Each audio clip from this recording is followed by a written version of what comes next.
अनेक खरेदी केंद्र अद्याप बंदच.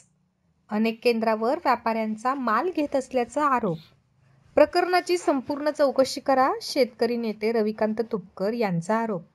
तर शेवटच्या दाण्यापर्यंत खरेदी करा, अन्यथा शेतकऱ्यांचे रोषाला बळी पडावे लागेल, तुपकर यांचा इशारा. बुलढाणा जिल्ह्यातील अनेक शासकीय हमीभाव केंद्र बारदाना अभावी अद्याप बंदच आहेत. त्यामुळे शेतकऱ्यांना आपली सोयाबीन बाजारात बेभाव विकावी लागत आहेत. मात्र दुसरीकडे हमीभाव केंद्रावर घोळ असून त्या ठिकाणी फक्त व्यापाऱ्यांचा माल घेतला जात असून केंद्रावर मोठा घोळ असल्याचा आरोप शेतकरी नेते रविकांत तुपकर यांनी केलाय. याची चौकशी करण्याची मागणी सुद्धा तुपकर यांनी केली आहे. आतापर्यंत 84 लाख क्विंटल पैकी 4.5 लाख क्विंटल खरेदी करण्यात आली आहे. प्रत्यक्षात अनेक शेतकऱ्यांच्या घरात सोयाबीन पडलेली असून शेवटच्या दाण्यापर्यंत खरेदी करावी, अन्यथा शेतकऱ्यांच्या रोषाला सरकारला सामोरे जावे लागेल, असा इशाराही तुपकर यांनी दिलाय.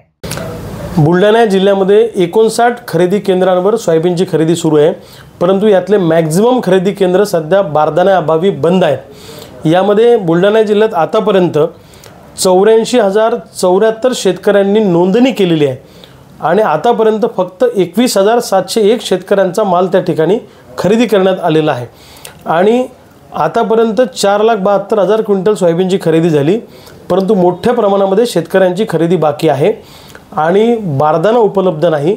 भाड्याने ट्रॅक्टर आणून लोकांनी उभे केलेले आहेत आणि जो काही भाव सध्या मिळतो आहे 4892 रुपये, हा परवडत नाही. कारण एका क्विंटलचा सोयाबीनचा प्रत्यक्ष उत्पादन खर्च बांधावरचा हा 7,000 ते 7,500 रुपये आहे.